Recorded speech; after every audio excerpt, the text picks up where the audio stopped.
stay with me, and then we'll try to tell you where I'm coming from with this. And well, that's close. That's right. See, some people ask, is it half? Some people say, is it half full? Some people say it's half empty. I say, are you going to finish that? Okay, now how many of you see an old woman? Raise your hand. How many of you see a young woman? Or old woman again, raise your hand. Okay? See both of How them. many of you that see the old woman can see the young woman? Yes. Yes. How many of you that see the young woman can see the old woman? Huh? Okay, if you see them both, just Me too. pretend that this is really baffling you. Next one, let's do the next one. How about this? What do you see? Eskimo. An old Eskimo or a young Eskimo? Well, Indian Eskimo. See, there's an Indian's profile or there's an Eskimo entering the hole. Well, see, some people can't see both. You see it? Yeah. Yeah. See, there's a guy with a big hooded parka on going in a cave walking away from you. Can you go back to the other one? Yeah. Okay. Can we go back to the other one? Kim, okay. The woman is looking over her right shoulder, and that's a feather up in the air. And the old woman, that's her big schnoz, and is the chin of the old. That's her, and the chin is her neckline. You see that? Choker's the mouth, yeah. Kim's like, no. No, my brain's Choker's the mouth. Mouth, chin, nose. Nose. Eye is the ear, yeah. Eye is the ear. Well, the rest of this is going to really baffle you. Next page. How many of you see that? How many of you see the hooded parka guy? Slowly. You see him? How many of you see the Indian's profile? Yes. A Native American or whatever. Okay.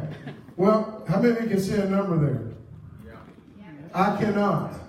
I can't either. I can stare at that all day long and I can't see a number because I'm colorblind in that range. Oh, I see it now.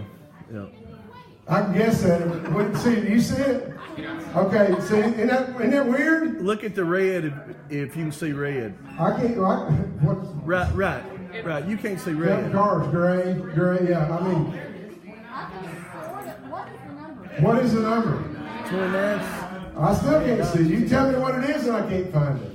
My point is this, is that you got to understand that your perspective is not going to be everything that is seen.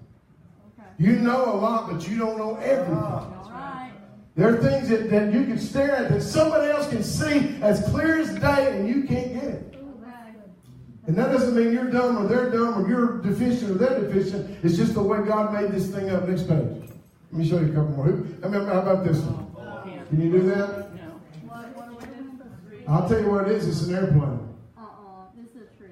No, That's magic eyes, what that is. The 3D magic eyes. It's a rug. It's a road. No, there's an airplane in here. My point is that these are difficult for some people to see. You have to bring your eyes out of focus and yada, yada, yada. The point is that we are limited by this 3-pound brain that's in our skull to diffuse and to navigate through our life. And I want you to understand that there are things God's going to ask you to do in your lifetime. You may not understand or even agree with it. You may not even like it. I remember one time a guy got born again right here at the fire escape and walked through the door and he was just ready to learn the Bible. And I said, he said, what do I need to do to grow as a Christian? I said, well, first of all, you need to quit living with your girlfriend. What? Show me that in the Bible. So I showed him that in the Bible. He's kicking and stomping and stuff, but you know what? He did it. Even though he didn't want to, even though he didn't feel like he wanted to do it, and he had never been told in his life that what he was doing was wrong, he still did it because he wanted to grow and go further with God. Next page. Right. How about this one? Is she twirling clockwise or counterclockwise? How many of you see her going clockwise? How many of you see her going counterclockwise? I see both. See, the thing is, if you stare at her long enough, she'll change direction. Look at her foot and make it come around there. It went right there for me. Now she's going counter. It's not changing. It's going in the same direction all the time. But your brain is feeding a message in there to you to tell you which direction based upon your perception. What I'm trying to say is that there are people in here that will swear she's going counterclockwise. There are people in here that will swear she's going clockwise, and both of you are right. Next page. Kind of like this debate. Right? Depends on which side you're standing on, doesn't it? Yeah. Why is this important? Yes, that's Because the older we get as human beings and as Christians especially, we think we know so much because of our vast experience. And my Bible says, eye has not seen nor ear heard, nor has it entered into the hearts of men what God has prepared for them that love them. But he did say this. He said, except we come as a little child, we'll not enter in. And sometimes, there's no place for adults of God in the kingdom. And so I'm telling you that a lot of times your experience and the things that have happened to you in your lifetime are the biggest enemy, even the good stuff, to what God's wanting to do. Because you had something good happen, you measure everything by that, you try to repeat that, and God said, I'm not going to do that again. I'm going to do this. But if you don't get your eyes off this, you'll never see what's coming. Amen? Next page. In Jonah chapter 1, God speaks to Jonah and says, arise and go to Nineveh, that great city, and cry out against it, for their wickedness has come up before me. But Jonah arose to flee to Tarshish from the presence of the Lord. He went down to Joppa, found a ship going to Tarshish, and so he paid the fare and went down into it to go with them to Tarshish from the presence of the Lord. Next page. Why? Why did Jonah not do what God said? God's trying to lead Jonah to a great work. Jonah's taking a man that is obscure and unknown, and he's going to take him and he's sending him to a great city, and he's going to say, listen, you go preach to them and tell them that I'm going to destroy them. And yet Jonah takes off to the other direction. He said, because here's what I did this in research. This is cut and paste. The Assyrians were in Nineveh. They were of the Assyrians. Right. And they were known for taking prisoner and burying them in the desert and the sand up to their neck. Then they would pierce their tongue and put a leather strap to it and pull their tongue out of their mouth and stake it so they couldn't swallow. Most people went mad before they died. Wow. That's bad. When they would descend upon a city, they said it was like locusts would come in and attack a city. It said that the most history has it that an entire city would commit mass suicide rather to fall into their sadistic hands. Assyria had made attacks upon Israel, and it is very possible that Jonah had experienced their brutality firsthand. Right. It was standard operating procedure for the Assyrians to kill all the men and children and rape and take captive the women of a city. Yes. So God tells him, go tell him I'm going to destroy him. Seems like Jonah would want to jump on the chance, yet he gets on a boat to go to Tarshish. Next page. Well, why Tarshish? Because it was the other end of the world. It was in the exact opposite direction of Nineveh as far as he could go without turning back. Okay. I think he's trying to make a statement that, you know what, not only do I not want to do what you have called me to do, I'm going to go as far from your presence as I can go. How many of you know you can't outgo the presence of God? You can't run as far from it, right? Next page. So let me tell you about Nineveh real quick. I did some more research. I had this wrong. Nineveh was 3 days walk across the breadth. 3 days walk. That's about 60 miles. A city 60 miles. Now, across the breadth would mean diameter. I'm going to give it a break and say it was the circumference. Okay? But in the Hebrew, it said the breadth. That means the diameter of the city was 60 miles. But I'm going to just say it was just the circumference. That means that Nineveh had the size of Nineveh was 300 square miles. Almost the exact same size as New York City. This is one guy. And he's supposed to go tell these people. They had a wall around their city that was 100 feet tall. This is 48. So 2.5 times the width of this building was how tall their wall was, and 40 feet wide. They had chariot races on the top of it. They were proud and barbaric, and you know, sometimes when we get inside our walled city and we feel safe, we feel like we don't need God. So that's why most of us want to make $1 million, and so we don't have to need God anymore. Next page. And so, sure enough, he gets on that ship, and guess what? God, it says literally that he breathed out the nostrils of his nose. He exhaled.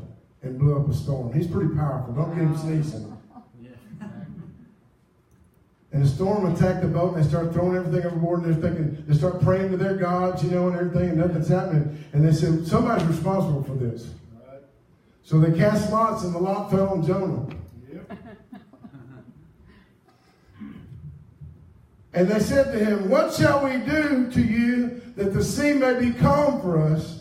For the sea was growing very tempestuous. And he said to them, pick me up and throw me into the sea. Now, I used to believe this about John. Next page. That's what I thought.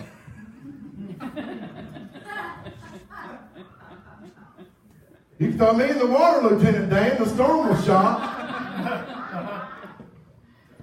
But then this time around, Debbie, it caught me all differently. Because when you get to the end of the story, I'm just going to cut to the chase. You know why Jonah didn't go to Nineveh?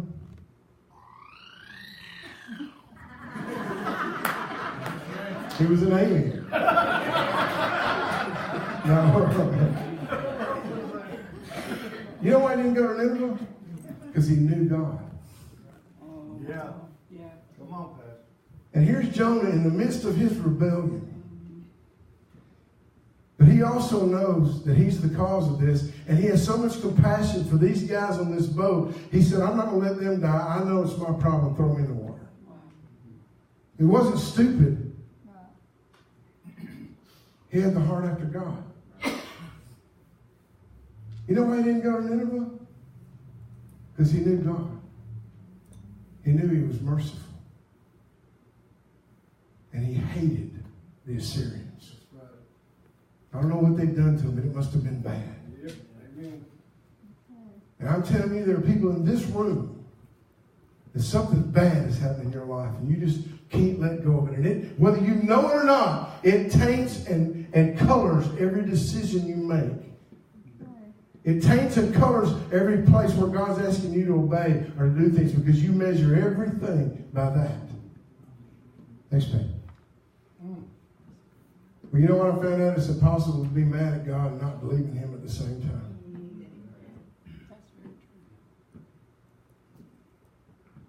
The God that you're mad at, the God that let you down, is also the one that's going to save you one day. It's the one you put your eternity's hand in their care. And so why waste any more time lamenting what's happened, trying to figure out why this happened? Why did these people do this to me? Letting it define you, letting it begin for the rest of your life be the footnote, the epitaph to who you are. Why don't you take out your Holy Ghost scissors and cut that page out of your book and step forward and say, okay, God, here I am. Send me. Next page.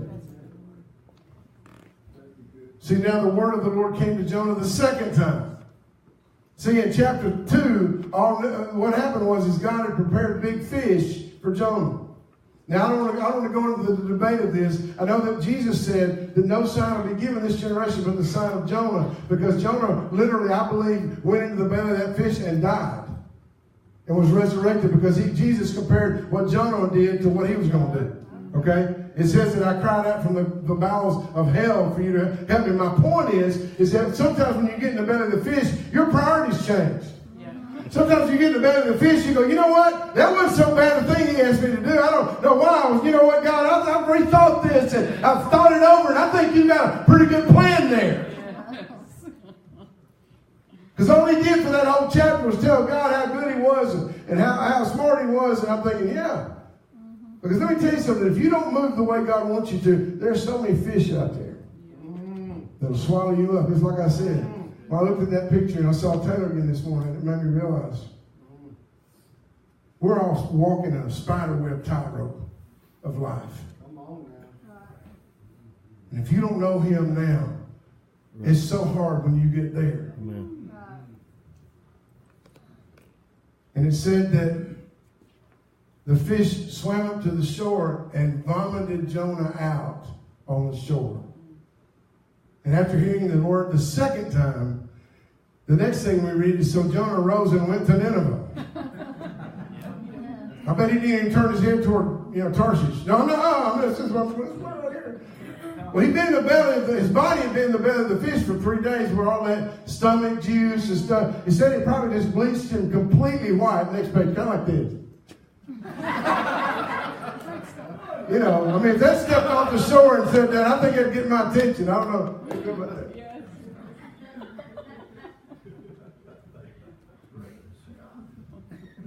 That's right. Now understand, this is a city of, it says at the end of the chapter of more than 120,000 people. Well, a lot of times in biblical times, they only counted the men. No offense, brother. So we're looking at possibly 250,000 to 500,000 people, kids, children and all. Wives, children and all. And he is one guy walking up off the shore and he says, repent to his most arch enemy. That's just, I mean, what if you were to go to some families that had people on the Arizona and tell them back in 1941, we're going to send you to Tokyo. Wow. How about some people that were in the World Trade Center and on September 12th, tell them we're going to go over here and find bin Laden and tell him to repent. Come on, Pastor. How would you like that assignment? Right. Be tough. Mm-hmm. So Jonah told them, and guess what? They repented. The whole city. The leaders of the city called for a fast, and they said, we're going to declare and decree that the God of Israel is our God, that this is the way and the truth, this is what we're going to do. And they all repented. And I'm thinking, if I walked into Huntsville and I got everybody saved, I'd be walking like a strutting buck back to Hartselle, you know. But the next thing we see is Jonah is sitting on the side of the hill, and he is fuming mad. Next page. It said it displeased Jonah exceedingly and he became angry. Whew. Now, we can look at all this and put it back 4,000 years, 5,000 years. But I'm asking you right now, what makes your blood boil right now in America? What comes on television, or what type of person or type of argument or type of stance is being made in the world today that you just can't get past, and it just makes you, the grit in your craw, it gets stuck right there because you just can't stand to hear it anymore. And I've been there, and I'm telling you right now, these are the things in our lives right now that make us look at Jonah and go, you know, we're just like you. He was mad not that God saved him. I thought initially he was mad because God made a fool out of him. You know, if I go in and tell you God's going to destroy you and God changes his mind, it makes me look bad. That's not why he was mad. He was mad because he didn't destroy him. Right. Because he hated him. Yep. And love God. Because he hated them. Yep. Because sometimes, listen to me, this thing will make you disobey God. This thing will make you steer clear of it, thinking, I just don't want to go back. I'm not going to circle back around and look at that anymore. Somebody hurt me, somebody abused me, somebody mistreated me, and I'm going to use that as a wall and a buffer for the rest of my life. But you know what? Then you're going to miss out on everything God's got for you. Because I'm going to tell you something. You got to next page. This is what you need to realize. See, in John, Jesus told his disciples. Are you with me? Y'all with me this morning? He said, he sent them out. He said, receive the Holy Spirit. And he's talking about the day of Pentecost. And then he sent them on their mission. And here's what he told them. If you forgive the sins of any, they're forgiven them. Right. But if you retain the sins of any, they're retained. The people that we hold locked in our heart because they hold us, it's impossible for them to find God because we won't let them go. And we think because we don't ever speak to him again or ever see him again, it's okay. And I'm telling you, it's not that way because earth's not big enough to avoid them the rest of your life. That's right. That's right. So what you need to do is realize, you know what, I don't know what this is about. But I'm ready to set these people free because there's more for God to do in my life. And I'm tired of this thing. It's like they said, that unforgiveness is like drinking poison expecting someone else to die. Yes. Next page. Yeah, let it go. I just thought that'd be a cute little movie. Yeah. I didn't know it was animated until I put it in there. Oh, that's pretty cute. Maybe we should all do that dance and let it go. Next page. Here's what I want you to see.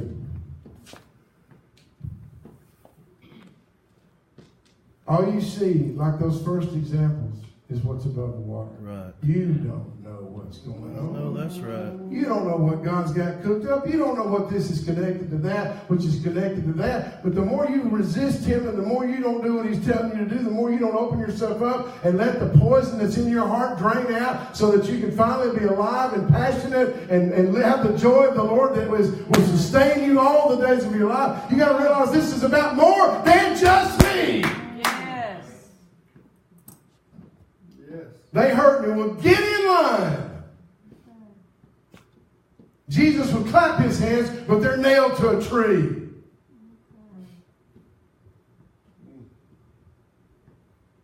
I'm just telling you, sometimes I get on a little pity party and I send out invitations and nobody wants to come. We can all feel sorry for ourselves and we can all live with our little reserve, like we don't want to go too far out and be disappointed. How many of you know that's what happens in life? When you're a kid, you go all out. But then after a few times you pull the curtain back and you see that there's no Wizard of Oz, you realize this is probably not true, probably not, and you get to where you don't believe anything or anybody. Well, you just quit growing, you quit living. Is anybody listening to me this morning? Next page, I'm almost done. No, that's a good word. Straight up. Well, it's Luke 7:36. I'm going to dim the lights. This story. Jesus went to eat with some bigwig. I've been invited to eat with some pretty cool people, You walk in feeling like, yeah, I'm so cool. They invited me. And while they were sitting at dinner, this woman comes in and she is weeping. And she is carrying with her an alabaster box of precious perfume. In other accounts, it said that this perfume, she broke the box and that the perfume was so costly that it probably cost her a year's salary. And she breaks it and pours it all over the feet of Jesus. As she weeps and washes the manure and the mud off His feet, dries it with her own hair, and then puts this precious perfume all over His feet. And the people in the room, the bigwigs and the Pharisees and the religious leaders, thought within themselves, prophet. If this guy knew what kind of woman this was, he'd be asking for wipes. And a penicillin shot. Well, don't have any thoughts around Jesus because He can hear them. And Jesus turned to Simon, his host, and He said, Simon, I want to tell you something. I want to talk to you about this. Let me ask you a question. If somebody owed you $1,000 and another guy owed you $10,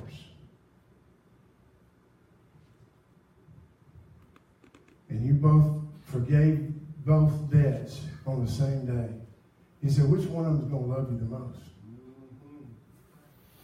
He said, I guess the one that owed me the most. He said, that's right. He said, when I came in here, you didn't even offer me a bowl to wash my feet. You haven't made a big deal over me at all. But this woman came in here and washed the manure off my feet with the tears of her that she cried off her face, rolled down and washed my feet. She bathed me and dried my feet with the hair of her head. She even anointed me with a year's salary worth of anointment. And I'm going to ask you something right now. Which one do you think loves me the most? He said, because I'm going to tell you something. If you've been forgiven little, you love little. But if you've been forgiven much, you love much. Come on.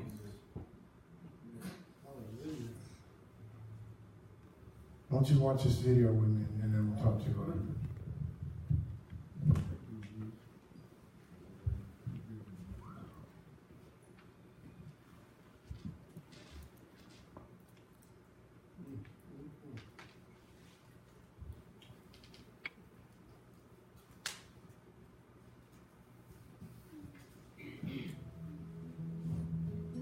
My favorite quote of all time was our furnace repairman comes into the house, stops dead in his tracks, and says, "This looks like some kind of United Nations meeting."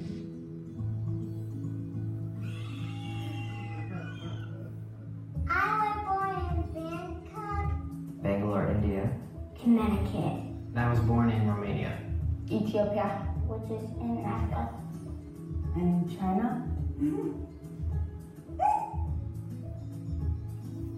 Sharon is the gas pedal, and I'm the brakes. Over and over she'll say, I found this child who needs X and Y and Z, and all we have to do is fly over the ocean, give funding, connect the stop to here, and it'd be done. We're such victims of our culture because our culture tells us your kids have to look perfect and be in all the perfect schools, and you can't do that with a big family, but if you just concentrate on what's important, the rest will follow.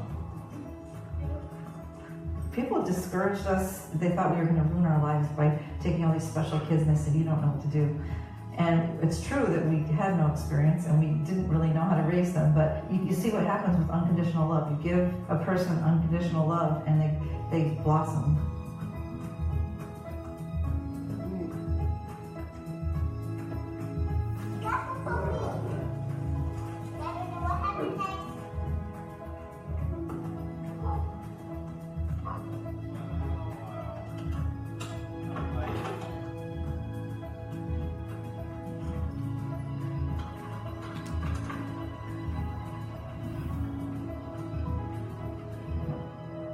I feel like having these kids has really helped us find our life, find our meaning, find our purpose.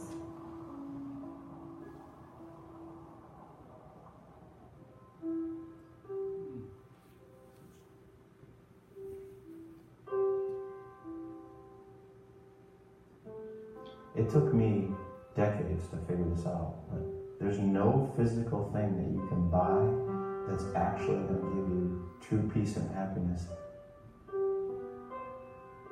And the pure joy that will come from a rescue and a ransom of a child's life is probably the most satisfying thing you can imagine.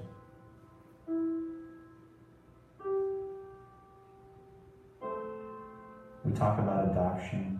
We tell them they're adopted, and we kind of tell them, you know, being born into a family, you don't even decide that. It kind of happens biologically, but when you're adopted, your parents looked out at the whole world and picked you.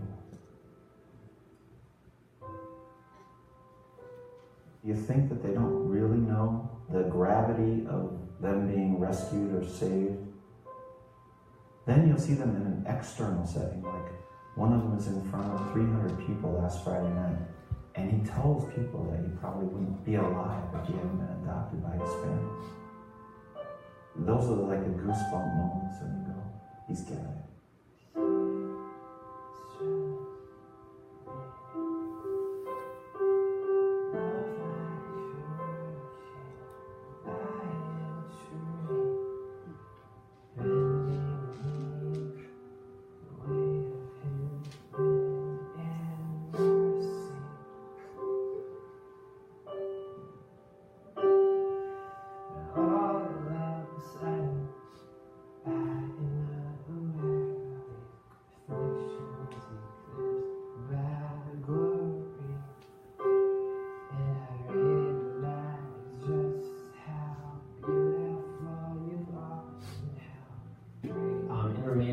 At least at the time when I was born, when you were born with a deformity, quote unquote, and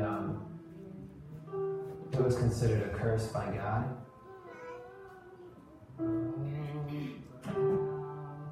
I was kind of distanced and not treated right, and kind of not really getting any care that a normal baby should, which is why when I was 1.5 years old, I weighed 9 pounds. It was rough in the first year of my life, but I lived. But no matter where you were before, it's like where you can be now, your past doesn't define that. This family has proven that. It's just like you have a dying boy from Romania or starving kids from Africa, and you bring them to a place where they can be, I guess, human to the fullest, and that's a generous thing. Family is everything. Family's fun. Interesting. family is just people you can be a fool around and they'll still love you. Awesome. Should I do the identity face? Family is something that I can count on.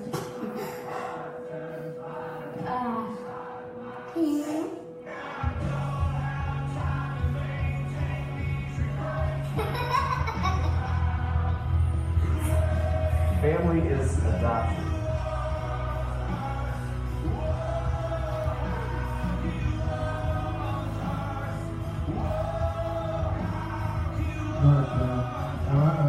When I first Shay showed this video to the youth last Sunday, and I sat up there.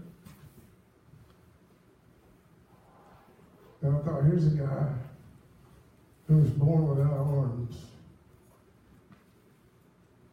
That when he finally teaches himself how to play the piano with his feet, he tells God how much he loves him. He sings about how much God loves him. And I'm thinking, how many of us, we come into a situation and we get bitter because of it. And we think, why did this happen to me? And he could have easily, my gosh, it's like he said, he was a year and a half old and he weighed 9 pounds. Because he was a throwaway kid. Because he wasn't perfect. How about the little Asian girl who doesn't have any arms or legs? What a joy would that little bundle be to have around. She's a person with a beauty that people don't get to see. And I'm here to tell you that we're surrounded by people. They might be physically impaired, but they're just as injured and brutalized on the inside. And if we're so busy looking at the top of our iceberg, if we're so busy lamenting the fact that something bad happened and I'm going to carry my grudge and my hatred to the point that I won't even let God use me in that area anymore, how many things am I missing? Because I'm telling you, I'm going to be honest with you, I got people that come here that they've got arms, but they won't raise them. They won't clap their hands. They won't give God glory because we're too tired or too busy or too proud or too whatever. And I'm saying it's time for us to abandon all that mess and realize we have short days left on this earth, and we've got cities that need saving. We've got people that need rescuing around us. Amen. And the day you feel sorry for yourself, think about that kid playing that piano with his feet, giving glory and praise to God. And thank Him that you can raise your arms, you can raise your hands, you can clap your hands, you like that little girl who's bound by that wheelchair, you can run and give glory to God and feel the wind in your face. That no matter what's going on, there's somebody in your life you can still rescue if you don't have your head so far in your life that you can't see anything but yourself. I'm going to open this altar. I want to know if there's anybody here who would like to just lay their life before the Lord God Almighty and say, Lord, I want to have the joy that the kid with no arms has. I want to have the joy that the girl that laughs, that somebody showed unconditional love. Are we showing conditional love or unconditional love? Are we just loving people, whether they're Democrats or Republicans or liberals or homosexuals or whatever, or drug addicts or black, white, or indigo? Are we reserving our opinions and letting that taint and color our love? Or can we just run out there and just love everybody? I want you to pray with me, Lord. If the trees and the rocks will praise you, Lord, then I'm going to praise you. The days of me being timid and shy about who you are in my life are over. If these kids can love you, who came from nothing, then Lord God, let me be the first to lead the way to rescue Nineveh. Let me go out of this place of bondage to my past to where I run headlong into my future. I'm deciding today I'm being free. I'm being delivered. I'm set free, and because the blood of Jesus has made me free. I open this altar if anybody will come up here and just lay it before Him and leave here changed in Jesus' name.